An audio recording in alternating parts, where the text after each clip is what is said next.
Et si on jugeait les vols comme les viols? Au procès des 50 violeurs de Gisèle Pelicot, dit aussi procès Mazan, les crimes sexuels sous soumission chimique nous horrifient, et certains propos aussi. Par exemple, reprenons mot pour mot ceux de l'avocat de la défense Guillaume de Palma dans cette vidéo-là. Il y a viol et viol à partir du moment où effectivement il y a une intention coupable, à partir du moment où on arrive à rapporter la preuve du fait que la personne qui a commis les actes de viol avait conscience de commettre des actes de viol, il y a viol. Sinon, il n'y a pas viol. Juste, remplaçons viol par vol. Il y a vol et vol.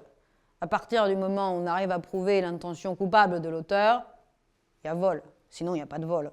Si l'auteur s'est trompé, c'est mépris. La Cour de cassation dit qu'il n'y a pas de vol. Oui, bien sûr. Si les hommes inconnus qui se sont introduits chez vous pendant la nuit ont cru que vous aviez très envie de leur faire cadeau, mettons, de vos bijoux de famille, c'est pas les voleurs, c'est une triste méprise. Alors bon, le manque de consentement. Et ici, on n'est pas aux États-Unis. En France, il ne faut pas avoir recueilli le consentement de la victime pour faire en sorte qu'il n'y ait pas de vol.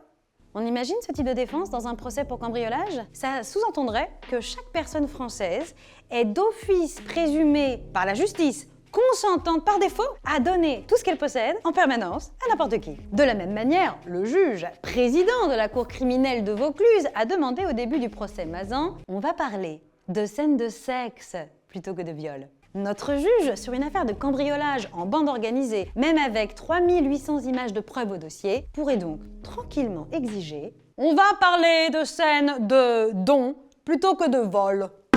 Autre exemple, la défense a tenu à montrer publiquement des photos privées sur lesquelles on verrait Gisèle Pelicot dans des poses sexuelles, souriante et éveillée. Le but de la basse manœuvre étant de lui balancer à la figure « Vous n'auriez pas des penchants exhibitionnistes ». Le tout afin d'insinuer que ça prouverait son consentement à être pénétrée par des dizaines d'inconnus alors qu'elle était droguée. Du coup, l'interrogatoire de notre victime de cambriolage, ça donnerait ça. Regardez ces photos, Madame Pelicot. Vous avez voulu nous les cacher, mais la cour doit les voir car elles sont éloquentes. Sur celle-ci, on vous voit distinctement donner des vêtements au secours populaire.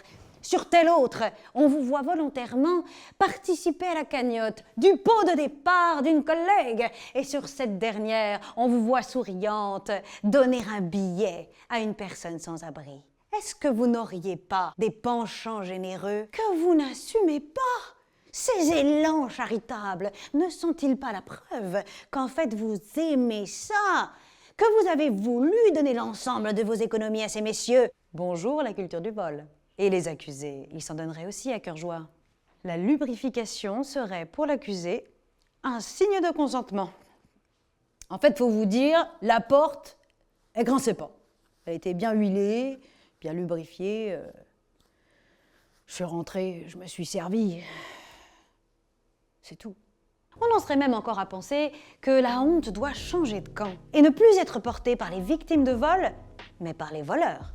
Et si la justice arrêtait de traiter les femmes plus mal que le fric?